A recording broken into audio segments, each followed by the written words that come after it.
कृष्णा मेरे सभी प्यारे कथा श्रोताओं को मेरा नाम है नमित अग्रवाल और स्वागत है आपका मेरे चैनल कथावाचक में। 5वां पर्व चल रहा है महाभारत का, जिसका नाम है उद्योग पर्व। संत सुजान जी अपना उपदेश दे रहे थे। आइए आज की कथा आरंभ करते हैं। भगवान संत सुजान कहते हैं, न मेरी मृत्यु होती है न जन्म, फिर मोक्ष तो हो ही कहाँ से सकता है, क्योंकि मैं नित्य मुक्त ब्रह्मा हूँ। सत्य और असत्य सब कुछ सनातन सम ब्रह्मा में स्थित है। एकमात्र मैं ही सत और असत की उत्पत्ति का स्थान हूँ। मेरे स्वरूप भूत उस सनातन परमात्मा का योगीजन साक्षात्कार करते हैं। परमात्मा का न तो साधु कर्म से संबंध है और न असाधु कर्म से। यह विषमता तो देहाभिमानी मनुष्यों में ही देखी जाती है। ब्रह्मा का स्वरूप सर्वत्र समान ही समझना चाहिए। इस प्रकार ज्ञान योग से युक्त होकर उस आनंद में ब्रह्मा को ही पाने की इच्छा करें। इस ब्रह्मावेत्ता पुरुष के हृदय को निंदा के वाक्य संतप्त नहीं करते। मैंने स्वाध्याय नहीं किया, अग्निहोत्र नहीं किया इत्यादि बातें भी उसके मन को क्लेश नहीं पहुंचाती। ब्रह्मा विद्या शीघ्र ही उसे वह स्थिर बुद्धि प्रदान करती है जिसे धीर पुरुष ही प्राप्त करते हैं। इस प्रकार जो समस्त भूतों में परमात्मा को निरंतर देखता है, वह ऐसी दृष्टि प्राप्त होने के अनंतर अन्य अन्य विषय भोगों में आसक्त मनुष्य के लिए क्या शोक करे। आत्मज्ञानी के लिए संपूर्ण वेदों की जरूरत नहीं रह जाती। यह अंगुष्ठ मात्र अंतर्यामी परमात्मा सबके हृदय के भीतर स्थित है, किंतु किसी को दिखाई नहीं देता। वह अजन्मा चराचर स्वरूप और दिन रात सावधान रहने वाला है। जो उसे जान लेता है वह विद्वान परमानंद में निमग्न हो जाता है। धृतराष्ट्र, मैं ही सबकी माता और पिता हूँ, मैं ही पुत्र हूँ और सबका आत्मा भी मैं ही हूँ। जो है वह भी और जो नहीं है वह भी मैं ही हूँ। भारत, मैं ही तुम्हारा बूढ़ा पितामह पिता और पुत्र भी हूँ। तुम सब लोग मेरी ही आत्मा में स्थित हो, फिर भी न तुम हमारे हो और न हम तुम्हारे हैं, क्योंकि आत्मा एक ही है। आत्मा ही मेरा स्थान है और आत्मा ही मेरा उद्गम है। मैं सब में ओत प्रोत और अपनी नज़र नित्य नूतन महिमा में स्थित हूँ। मैं अजन्मा चराचर स्वरूप तथा दिन रात सावधान रहने वाला हूँ। मुझे जानकर विद्वान पुरुष परम प्रसन्न हो जाता है। परमात्मा सूक्ष्म से भी सूक्ष्म तथा विशुद्ध मन वाला है। वही सब भूतों में अंतर्यामी रूप से विराजमान है। संपूर्ण प्राणियों के हृदय कमल में स्थित उस परम पिता को विद्वान पुरुष ही जानते हैं। इस प्रकार भगवान संत सुजात और बुद्धिमान विदुर जी के साथ बातचीत करते राजा धृतराष्ट्र को सारी रात बीत गई। प्रातःकाल होते ही देश देशांतरों से आए हुए सब राजा लोग तथा भीष्म, द्रोण, कृप, शल्य, कृतवर्मा, जयद्रथ, अश्वत्थामा, विकर्ण, सोमदत्त, भामीक, विदुर और युधिष्ठिर ने महाराज धृतराष्ट्र के साथ तथा दुशासन, चित्रसेन, शकुनी, दुर्मुख, दुसह, कर्ण, उलूक और विविशंति ने क्रूराज दुर्योधन के साथ सभा में प्रवेश किया। वे सभी संजय के मुख से पांडवों की धर्मार्थ युक्त बातें सुनने के लिए उत्सुक थे। सभा में पहुंचकर वे सब अपनी अपनी मर्यादा के अनुसार आसनों पर बैठ गए। इतने ही में द्वारपाल ने सूचना दी कि संजय सभा के द्वार पर आ गए हैं। संजय तुरंत ही रथ से उतरकर सभा में आया और कहने लगे, कौरवगण, मैं पांडवों के पास से आ रहा हूँ। उन्होंने आयु के अनुसार सभी कौरवों को यथा योग्य कहा है। धृतराष्ट्र ने पूछा, संजय, मैं यह पूछता हूँ कि वहाँ सब राजाओं के बीच में दुरात्माओं को प्राणदंड देने वाले अर्जुन ने क्या कहा था? संजय ने कहा, राजन, वहाँ श्री कृष्ण के सामने महाराज युधिष्ठिर की सम्मति से महात्मा अर्जुन ने जो शब्द कहे हैं उन्हें क्रूराज दुर्योधन सुन ले। उन्होंने कहा है कि जो काल के गाल में जाने वाला मंदबुद्धि महामूढ़ सूत पुत्र सदा ही मुझसे युद्ध करने की डींग हाँकता रहता है, उस कटुभाषी दुरात्मा कर्ण को सुनाकर तथा जो राजा लोग पांडवों के साथ युद्ध करने के लिए बुलाए गए हैं उन्हें सुनाते हुए तुम मेरा संदेश इस प्रकार कहना जिससे मंत्रियों के सहित राजा दुर्योधन उसे पूरा पूरा सुन सके। गांडीवधारी अर्जुन युद्ध के लिए उत्सुक जान पड़ता है। उसने आंखें लाल करके कहा है, यदि दुर्योधन महाराज युधिष्ठिर का राज्य छोड़ने के लिए तैयार नहीं है तो अवश्य ही धृतराष्ट्र के पुत्रों का कोई ऐसा पाप कर्म है जिसका फल उन्हें भोगना बाकी है। यदि दुर्योधन चाहता है कि कौरवों का भीम, अर्जुन, नकुल, सहदेव, श्रीकृष्ण, सात्यकी, धृष्टद्युम्न, शिखंडी और अपने संकल्प मात्र से पृथ्वी एवं आकाश को भस्म कर सकने वाले महाराज युधिष्ठिर के साथ युद्ध हो तो ठीक है। इससे तो पांडवों का सारा मनोरथ पूर्ण हो जाएगा। पांडवों के हित की दृष्टि से आपको संधि करने की आवश्यकता नहीं है, फिर तो युद्ध ही होने दे। तुम दुर्योधन से कहना कि अब तुम राज्य की आशा छोड़ दो। अर्जुन कह रहे हैं, एक दिन पूर्वाह्न में मैं जप करके बैठा था कि एक ब्राह्मण ने आकर मुझसे कहा, अर्जुन, तुम्हें दुष्कर कर्म करना है, अपने शत्रु के साथ युद्ध करना है। तुम क्या चाहते हो? उच्चैश्रवा घोड़े पर बैठकर वज्र हाथ में लिए इंद्र तुम्हारे शत्रुओं का नाश करते आगे आगे चले, अथवा सुग्रीव आदि घोड़ों से युक्त दिव्य रथ पर बैठे भगवान श्री कृष्ण तुम्हारी रक्षा करते हुए पीछे चले?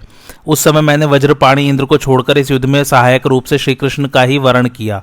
श्री कृष्ण भले ही युद्ध न करें, फिर भी यदि ये मन से ही किसी की जय का अभिनंदन करने लगे तो वह अपने शत्रु को अवश्य परास्त कर देगा। भले ही देवता और इंद्र इसके शत्रु हों, फिर मनुष्य की तो बात ही क्या है। इन श्री कृष्ण ने आकाशचारी सौभियान के स्वामी महाभयंकर और मायावी राजा शाल्व से युद्ध किया था और सौभ के दरवाजे पर ही शाल्व की छोड़ी हुई शतग्नि को हाथों से पकड़ लिया था। भला इनके वेग को कौन मनुष्य सहन कर सकता है। कौरवों, मैं तुमसे स्पष्ट कहता हूं, धृतराष्ट्र के पुत्रों का जीवन यदि बच सकता है तो युद्ध से दूर रहने पर ही ऐसा संभव है। युद्ध करने पर तो कोई भी नहीं बचेगा। यह बात निश्चित है कि मैं संग्राम भूमि में कर्ण और धृतराष्ट्र पुत्रों को मारकर कौरवों का सारा राज्य जीत लूंगा। जिस प्रकार अजात शत्रु महाराज युधिष्ठिर शत्रु के संहार में हमें सफल मनोरथ मान रहे हैं, वैसे ही अदृष्ट के ज्ञाता श्री कृष्ण को भी इसमें कोई संदेह नहीं है। मैं स्वयं भी सावधान होकर अपनी बुद्धि से देखता हूं तो मुझे इस युद्ध का भावी रूप ऐसा ही दिखाई देता है। मेरी योग दृष्टि भी भविष्य दर्शन में भूल करने वाली नहीं है। मुझे स्पष्ट दिख रहा है कि युद्ध करने पर धृतराष्ट्र के पुत्र जीवित नहीं रहेंगे। मैं अस्त्र विद्या के विभिन्न रीतियों से स्थूणाकर्ण, पाशुपतास्त्र, ब्रह्मास्त्र और इंद्रास्त्र आदि महान अस्त्रों का प्रयोग करके किसी को बाकी नहीं छोड़ूंगा। संजय, तुम मुझसे स्पष्ट कह देना कि मेरा यह दृढ़ और उत्तम निश्चय है कि मुझे ऐसा करने पर ही शांति मिलेगी। अतः उन्हें वही करना चाहिए जो वृद्ध भीष्म, कृपाचार्य, द्रोणाचार्य, अश्वत्थामा और बुद्धिमान विदुर जी कहें। वैसा करने पर ही कौरव लोग जीवित रह सकेंगे। उस समय कौरवों की सभा में सभी राजा लोग एकत्रित थे। संजय का भाषण समाप्त होने पर शांतनु नंदन भीष्म ने दुर्योधन से कहा, एक समय बृहस्पति, शुक्राचार्य तथा इंद्रादि देवगण ब्रह्मा जी के पास गए और उन्हें घेर कर बैठ गए। उसी समय दो प्राचीन ऋषि अपने तेज से सबके चित्त एवं तेज को हरते हुए सबको लांग कर चले गए। बृहस्पति जी ने ब्रह्मा जी से पूछा कि ये दोनों कौन है जो आपकी उपासना किए बिना ही चले जा रहे हैं। तब ब्रह्मा जी ने बतलाया कि ये प्रबल पराक्रमी महाबली नर नारायण ऋषि है जो अपने तेज से पृथ्वी एवं स्वर्ग को प्रकाशित कर रहे हैं। इन्होंने अपने कर्म से संपूर्ण लोकों के आनंद को बढ़ाया है। इन्होंने परस्पर अभिन्न होते हुए भी असुरों का विनाश करने के लिए 2 शरीर धारण किए हैं। ये अत्यंत बुद्धिमान तथा शत्रुओं को संतप्त करने वाले हैं। समस्त देवता और गंधर्व इनकी पूजा करते हैं। सुनते हैं इस युद्ध में जो अर्जुन और श्रीकृष्ण एकत्र हैं, ये दोनों नर नारायण नाम के प्राचीन देवता ही हैं। इन्हें संसार में इंद्र के सहित देवता और असुर भी नहीं जीत सकते। इनमें श्रीकृष्ण नारायण है और अर्जुन नर है। वस्तुतः नारायण और नर ये 2 रूपों में एक ही वस्तु है। भैया दुर्योधन, जिस समय तुम शंख, चक्र और गदा धारण के श्री कृष्ण को और अनेकों अस्त्र शस्त्र एवं भयंकर गांडीव धनुष लिए अर्जुन को एक ही रथ में बैठे देखोगे, उस समय तुम्हें मेरी बात याद आवेगी। यदि तुम मेरी बात पर ध्यान नहीं दोगे तो समझ लेना कि कौरवों का अंत आ गया है तथा तुम्हारी बुद्धि अर्थ और धर्म से भ्रष्ट हो गई है। तुम्हें तो 3 ही की सलाह ठीक जान पड़ती है। एक तो अधम जाति सूत पुत्र कर्ण की, दूसरे सुबल पुत्र शकुनी की और तीसरे अपने क्षुद्र बुद्धि पापात्मा भाई दुशासन की। इस पर कर्ण बोल उठा, पितामह, आप जैसी बात कह रहे हैं वह आप जैसे वयोवृद्धों के मुख से अच्छी नहीं लगती। मैं छात्र धर्म में स्थित रहता हूं और कभी अपने धर्म का परित्याग नहीं करता। मेरा ऐसा कौन सा दुराचार है जिसके कारण आप मेरी निंदा कर रहे हैं। मैंने दुर्योधन का कभी कोई अनिष्ट नहीं किया और अकेला मैं ही युद्ध में सामने आने पर समस्त पांडवों को मार डालूंगा। कर्ण की बात सुनकर पितामह भीष्म ने राजा धृतराष्ट्र को संबोधन करके कहा, कर्ण जो सदा ही यह कहता रहता है कि मैं पांडवों को मार डालूंगा, सो यह पांडवों के 16वें अंश के बराबर भी नहीं है। तुम्हारे दुष्ट पुत्रों को जो अनिष्ट फल मिलने वाला है वह सब इस दुष्ट बुद्धि सूत पुत्र की ही करतूत है। तुम्हारे पुत्र मंदमती दुर्योधन ने भी इसी का बल पाकर उनका तिरस्कार किया है। जिस समय अर्जुन ने अकेले ही समस्त कौरवों पर आक्रमण किया और उन्हें परास्त करके इनके वस्त्र छीन लिए, उस समय क्या यह कहीं बाहर चला गया था? घोष यात्रा के समय जब गंधर्व लोग तुम्हारे पुत्र को कैद करके ले गए थे, उस समय यह कहाँ था? अब तो बड़ा बैल की तरह गरज रहा है। वहां भी भीमसेन, अर्जुन और नकुल सहदेव ने मिलकर ही गंधर्वों को परास्त किया था। भरत शेष, यह बड़ा ही बकवादी है। इसकी सब बातें इसी तरह झूठी है। यह तो धर्म और अर्थ दोनों को ही चौपट कर देने वाला है। भीष्म की बात सुनकर महामना आचार्य द्रोण ने उनकी प्रशंसा की और फिर राजा धृतराष्ट्र से कहा, राजन, भरत श्रेष्ठ भीष्म जैसा कहते हैं वैसा ही करो। जो लोग अर्थ और काम के ही गुलाम हैं उनकी बात नहीं माननी चाहिए। मैं तो युद्ध से पहले पांडवों के साथ संधि करना ही अच्छा समझता हूँ। राजा धृतराष्ट्र ने भीष्म और द्रोण के इस कथन पर कोई ध्यान नहीं दिया और वे संजय से पांडवों का समाचार पूछने लगे। राजा धृतराष्ट्र ने कहा, संजय, कुंती पुत्र भीम बड़ा ही असहनशील, कट्टर शत्रुता मानने वाला, सच्ची हंसी करने वाला, उन्मत्त, टेढ़ी निगाह से देखने वाला, भारी गर्जना करने वाला, महान वेगवान, बड़ा ही उत्साही, विशाल बाहु और बड़ा ही बली है। वह अवश्य युद्ध करके मेरे अल्प वीर्य पुत्रों को मार डालेगा। उसकी याद आने पर मेरा दिल धड़कने लगता है। भीमसेन के बल को मैं ही नहीं, ये भीष्म, द्रोण और कृपाचार्य भी अच्छी तरह जानते हैं। विदुर ने आरंभ में ही जो रोना रोया था आज वही सामने आ गया। इस समय कौरवों पर जो महान विपत्ति आने वाली है उसका प्रधान कारण जुआ ही जान पड़ता है। मैं बड़ा मंदमती हूँ, हाय ऐश्वर्य के लोभ से ही मैंने महापाप कर डाला था। संजय, मैं क्या करूं, कैसे करूं और कहाँ जाऊं? ये मंदमती कौरव तो काल के अधीन होकर विनाश की ओर ही जा रहे हैं। हाय 100 पुत्रों के मरने पर जब मुझे विवश होकर उनकी स्त्रियों का करुण क्रंदन सुनना पड़ेगा तो मौत भी मुझे कैसे स्पर्श करेगी। रात दिन विचार करने पर भी मुझे ऐसे कोई योद्धा दिखाई नहीं देता जो रथ युद्ध में अर्जुन का सामना कर सके। यदि किसी प्रकार वीरवर द्रोणाचार्य और कर्ण उसका मुकाबला करने के लिए आगे बढ़े भी तो अभी अर्जुन को जीतने के विषय में तो मुझे बड़ा भारी संदेह ही है। इसलिए मेरी विजय होने की कोई सूरत नहीं है। अर्जुन तो सारे देवताओं को भी जीत चुका है, वह कहीं हारा हो यह मैंने आज तक नहीं सुना, क्योंकि जो स्वभाव और आचरण में उसी के समान है वे श्री कृष्ण उसके सारथी हैं। जिस समय वह रणभूमि में रोष पूर्वक पहने पहने बाड़ों की वर्षा करेगा उस समय विधाता के रचे हुए सर्व संहारक काल के समान उसे काबू में करना असंभव हो जाएगा। उस समय महलों में बैठा हुआ मैं भी निरंतर कौरवों के संहार और फूट आदि की बातें ही सुनूंगा। वस्तुतः इस युद्ध में सब ओर से भरत वंश पर विनाश का ही आक्रमण होगा। संजय, जैसे पांडव लोग विजय के लिए उत्सुक है वैसे ही उनके सब साथी भी विजय के लिए कटिबद्ध और पांडवों के लिए अपने प्राण निछावर करने को तैयार हैं। तुमने मेरे सामने शत्रु पक्ष के पंचाल, केकय, मत्स्य और मगध देशीय राजाओं के नाम लिए हैं, किंतु जगत सृष्टा श्री कृष्ण तो इच्छा मात्र से इंद्र के सहित इन सभी लोगों को अपने वश में कर सकते हैं। वे भी पांडवों की विजय का निश्चय किए हुए हैं। सात्यकी ने भी अर्जुन से सारी शस्त्र विद्या सीख ली है। वह बीजों के समान बाड़ों की वर्षा करता हुआ युद्ध क्षेत्र में डटा रहेगा। महारथी धृष्टद्युम्न भी बड़ा भारी शस्त्रज्ञ है, वह भी मेरे पक्ष के वीरों से युद्ध करेगा ही। भैया, मुझे तो हर समय युधिष्ठिर के कोप और अर्जुन के पराक्रम का तथा नकुल, सहदेव और भीमसेन का भय लगा रहता है। युधिष्ठिर सर्वगुण संपन्न और प्रज्वलित अग्नि के समान तेजस्वी है। मेरी बात सुनो, मैं तो उनके साथ युद्ध न करना ही अच्छा समझता हूँ। युद्ध करने पर तो निश्चय ही सारे कुल का नाश हो जाएगा। मेरा तो यही निश्चित विचार है और ऐसा करने से ही मेरे मन को शांति मिल सकती है। यदि तुम सबको भी युद्ध न करना ही ठीक मालूम हो तो हम संधि के लिए प्रयत्न करें। संजय ने कहा, महाराज आप जैसा कह रहे हैं वैसी ही बात है। देखिए यह कुरु जांगल देश तो पैतृक राज्य और शेष सब भूमि आपको पांडवों की ही जीती हुई मिली है। पांडवों ने अपने बाहुबल से जीतकर यह भूमि आपको भेंट कर दी है, परंतु आप इसे अपनी ही विजय की हुई मानते हैं। जब गंधर्वराज चित्रसेन ने आपके पुत्र को कैद कर लिया था उस समय उन्हें भी अर्जुन ही छुड़ा कर लाया था। बाण छोड़ने वालों में अर्जुन श्रेष्ठ है, धनुषों में गांडीव श्रेष्ठ है, समस्त प्राणियों में श्री कृष्ण श्रेष्ठ है और ध्वजाओं में वानर के चिन्ह वाली ध्वजा सबसे श्रेष्ठ है। ये सब वस्तुएं अर्जुन के ही पास है, अतः अर्जुन काल चक्र के समान हम सभी का नाश कर डालेगा। भरत श्रेष्ठ, निश्चय मानिए जिसके सहायक भीम और अर्जुन है, यह सारी पृथ्वी आज उसी की है। यह सब सुनकर दुर्योधन ने कहा, महाराज आप डरे नहीं, हमारे विषय में कोई चिंता करने की भी आवश्यकता नहीं है। हम काफी शक्तिमान और शत्रु को संग्राम में परास्त कर सकते हैं। जिस समय इंद्रप्रस्थ से थोड़ी दूरी पर वनवासी पांडवों के पास बड़ी भारी सेना के साथ श्री कृष्ण आए थे तथा केकयराज, धृष्टकेतु, धृष्टद्युम्न और पांडवों के साथ ही अन्य अन्य महारथी एकत्रित हुए थे तो इन सभी ने आपकी और सब कौरवों की बड़ी निंदा की थी। वे लोग कुटुंब सहित आपका नाश करने पर तुले हुए थे तथा पांडवों को अपना राज्य लौटा लेने की ही सम्मति देते थे।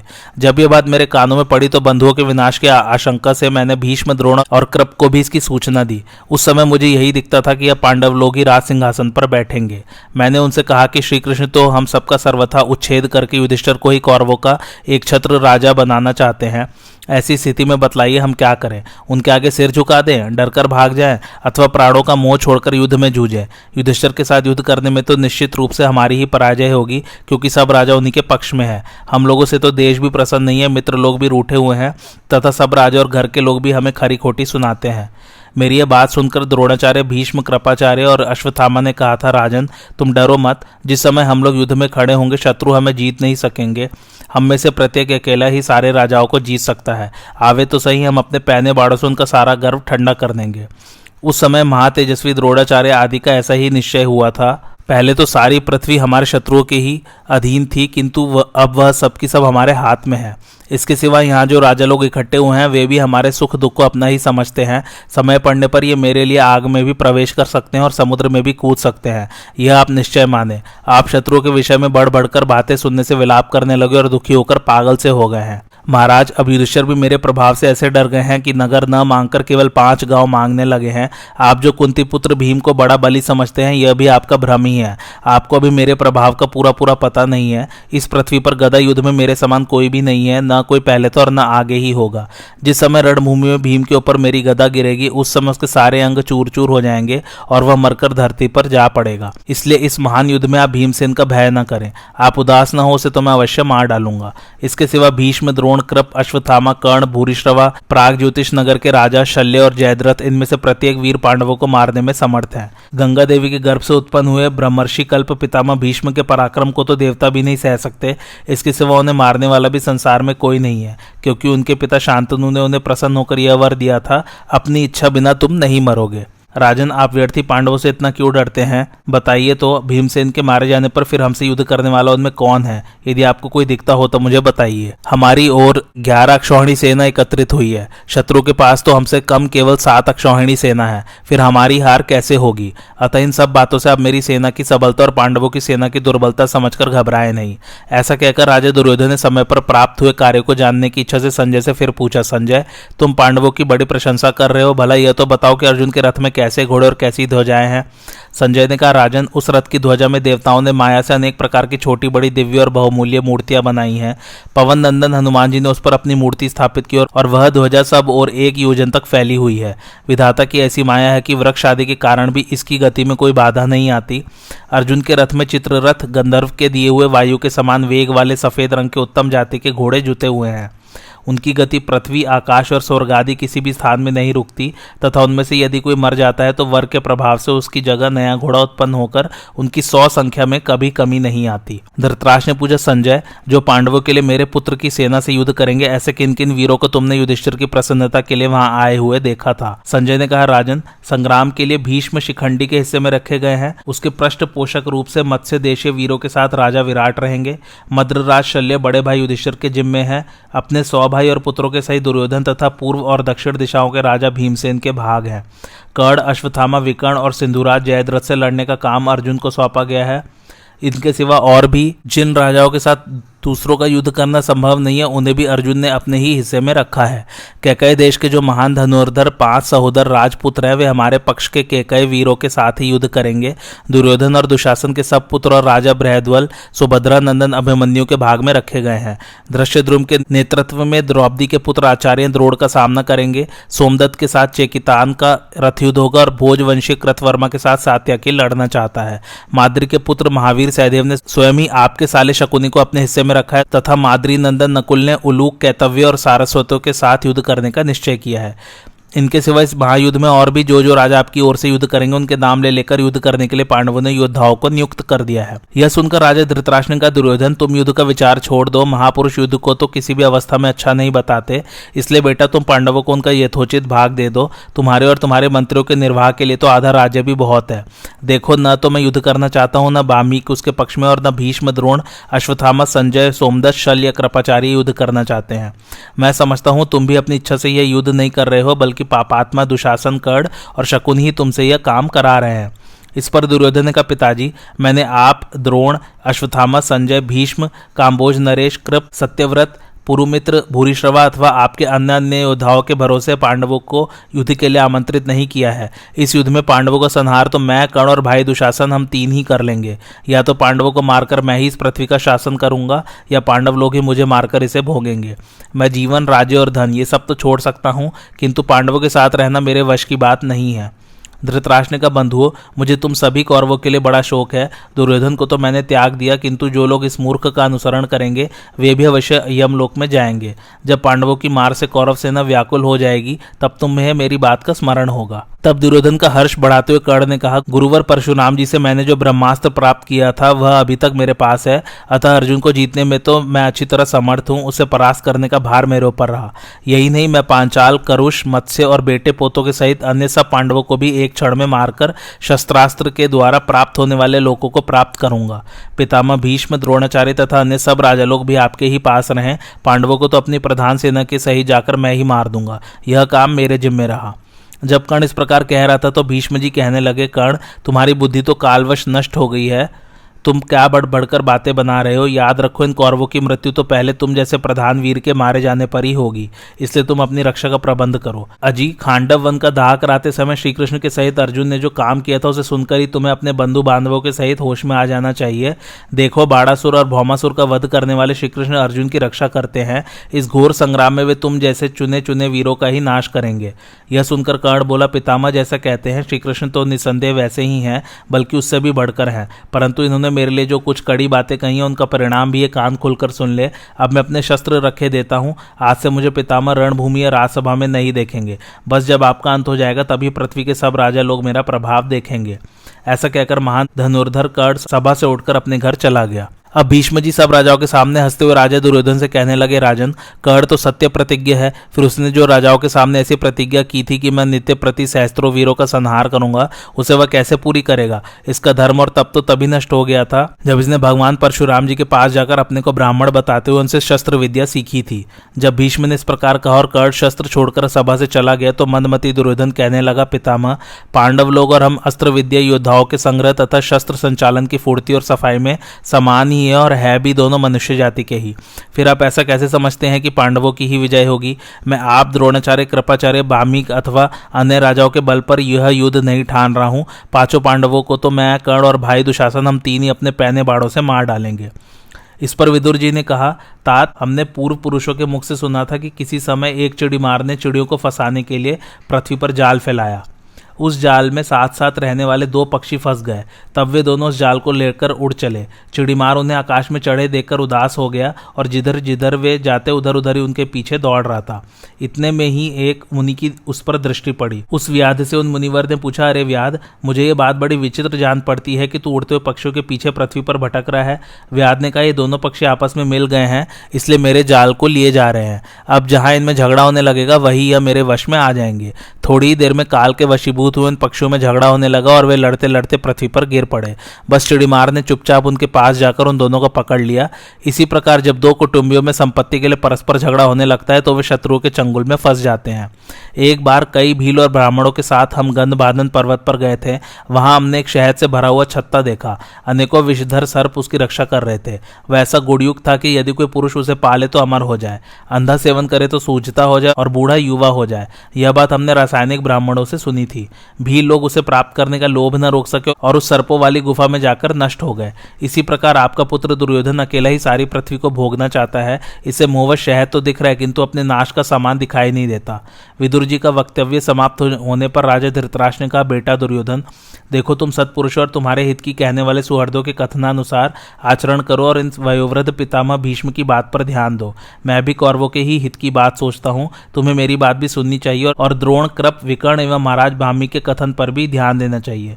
भरत श्रेष्ठ ये सब धर्म के मर्मज्ञ हैं और कौरव एवं पांडवों पर समान स्नेह रखने वाले हैं। अतः तुम पांडवों को अपने सगे भाई समझकर उन्हें आधा राज्य दे दो। धृतराष्ट्र ने संजय से पूछा, संजय, तुम्हें तो दोनों पक्षों के बलाबल का ज्ञान है। यो भी तुम धर्म और अर्थ का रहस्य अच्छी तरह जानते हो और किसी भी बात का परिणाम तुमसे छिपा नहीं है, इसलिए तुम ठीक ठीक बताओ कि इन दोनों पक्षों में कौन सबल है और कौन निर्बल। संजय ने कहा, राजन, एकांत में तो मैं आपसे कोई भी बात नहीं कहना चाहता क्योंकि इससे आपके हृदय में डाहा होगी। इसलिए आप महान तपस्वी भगवान व्यास और महारानी गांधारी को भी बुला लीजिए। उन दोनों के सामने मैं आपको श्री कृष्ण और अर्जुन का पूरा पूरा विचार सुना दूंगा। संजय के इस प्रकार कहने पर गांधारी और श्री व्यास जी को बुलाया गया और विदुर जी तुरंत ही उन्हें सभा में ले आए। तब महामुनि व्यास जी राजा धृतराष्ट्र और संजय का विचार जानकर उनके मत पर दृष्टि रखते हुए कहने लगे, संजय, धृतराष्ट्र तुमसे प्रश्न कर रहे हैं, अतः उनकी आज्ञा के अनुसार तुम श्री कृष्ण और अर्जुन के विषय में जो कुछ जानते हो वह सब ज्यों का त्यों सुना दो। संजय ने कहा, अर्जुन और श्री कृष्ण दोनों ही बड़े सम्मानित धनुर्धर हैं। श्री कृष्ण के चक्र का भीतर का भाग 5 हाथ चौड़ा है और वे उसका इच्छानुसार प्रयोग करते हैं। नरकासुर, शंबर, कंस और शिशुपाल ये बड़े भयंकर वीर थे किंतु भगवान कृष्ण ने इन्हें खेल ही में परास्त कर दिया था। यदि एक और सारे संसार को और दूसरी ओर श्री कृष्ण को रखा जाए तो श्री कृष्ण ही बल में अधिक निकलेंगे। वे संकल्प मात्र से सारे संसार को भस्म कर सकते हैं। वे सर्वांतरयामी पुरुषोत्तम जनार्दन क्रीड़ा से ही पृथ्वी, आकाश और स्वर्ग लोक को प्रेरित कर रहे हैं। इस समय सबको अपनी माया से मोहित करके वे पांडवों को ही निमित्त बनाकर आपके अधर्मनिष्ठ मूढ़ पुत्रों को भस्म करना चाहते हैं। ये श्री केशवी अपनी छित्ती से अहरनिश कालचक्र, जगचक्र और युग चक्र को घुमाते रहते हैं। मैं सच कहता हूँ, एकमात्र वे ही काल, मृत्यु और संपूर्ण स्थावर जंगम जगत के स्वामी है तथा अपनी माया के द्वारा लोगों को मोह में डाले रहते हैं। जो लोग केवल उन्हीं के शरण ले लेते हैं वे ही मोह में नहीं पड़ते। धृतराष्ट्र ने पूछा, संजय, श्री कृष्ण समस्त लोकों के अधीश्वर हैं, इस बात को तुम कैसे जानते हो और मैं क्यों नहीं जान सका? इसका रहस्य मुझे बताओ। संजय ने कहा, राजन, आपको ज्ञान नहीं है और मेरी ज्ञान दृष्टि कभी मंद नहीं पड़ती। जो पुरुष ज्ञानहीन है वह श्री कृष्ण के वास्तविक स्वरूप को नहीं जान सकता। मैं ज्ञान दृष्टि से प्राणियों की उत्पत्ति और विनाश करने वाले अनादि मधुसूदन भगवान को जानता हूँ। धृतराष्ट्र ने पूछा, संजय, भगवान कृष्ण में सर्वदा तुम्हारी जो भक्ति रहती है उसका स्वरूप क्या है? संजय ने कहा, महाराज, आपका कल्याण हो, सुनिए। मैं कभी भी एक कपट का आश्रय नहीं लेता, किसी व्यर्थ धर्म का आचरण नहीं करता। ध्यान योग के द्वारा मेरा भाव शुद्ध हो गया है, अतः शास्त्र के वाक्यों द्वारा मुझे श्री कृष्ण के स्वरूप का ज्ञान हो गया है। यह सुनकर राजा धृतराष्ट्र ने दुर्योधन से कहा, भैया दुर्योधन, संजय हमारे हितकारी और विश्वास पात्र है, अतः तुम भी ऋषिकेश, जनार्दन भगवान श्री कृष्ण की शरण लो। दुर्योधन ने कहा, देवकी नंदन भगवान कृष्ण भले ही तीनों लोकों का संहार कर डाले, किंतु जब वे अपने को अर्जुन का सखा घोषित कर चुके हैं तो मैं उनकी शरण में नहीं जा सकता। तब धृतराष्ट्र ने गांधारी से कहा, गांधारी, तुम्हारे दुर्बुद्धि और अभिमानी पुत्र ईर्ष्यावश सत्पुरुषों की बात न मानकर अधोगति की ओर जा रहा है। गांधारी ने कहा, दुर्योधन, तू बड़ा ही दुष्ट बुद्धि और मूर्ख है। अरे, तू ऐश्वर्य के लोभ में फंसकर अपने बड़े बूढ़ों की आज्ञा का उल्लंघन कर रहा है। देख, जब भीमसेन तेरे प्राण लेने को तैयार होगा उस समय तुझे अपने पिताजी की बातें याद आएंगी। तब धृतराष्ट्र ने संजय से पूछा, भैया संजय, तुम मुझे कोई ऐसा निर्भय मार्ग बताओ जिससे चलकर मैं श्री कृष्ण को पा सकूं और मुझे परम पद प्राप्त हो जाए। संजय ने कहा, कोई अजितेंद्रिय पुरुष श्री ऋषिकेश भगवान को प्राप्त नहीं कर सकता, इसके सिवा उन्हें पाने का कोई और मार्ग नहीं है। इंद्रियां बड़ी उन्मत्त हैं, इन्हें जीतने का साधन सावधानी से भोगों को त्याग देना है।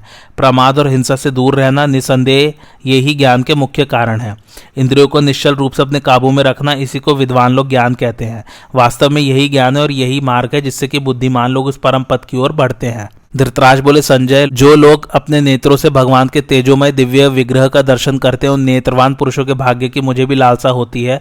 मैं आदि, मध्य और अंत से रहित अनंत कीर्ति तथा ब्रह्मादि से भी श्रेष्ठ पुराण पुरुष श्री कृष्ण की शरण लेता हूँ, जिन्होंने तीनों लोकों की रचना की है, जो देवता, असुर, नाग और राक्षस सभी की उत्पत्ति करने वाले हैं तथा राजाओं और विद्वानों में प्रधान है। उन इंद्र के अनुज श्री कृष्ण की मैं शरण हूँ। आज की कथा यहीं समाप्त होती है। कैसी लगी आप लोगों को मेरी कथा मुझे कमेंट करके ज़रूर बताइए और मेरे चैनल कथावाचक को लाइक, शेयर और सब्सक्राइब ज़रूर कीजिए।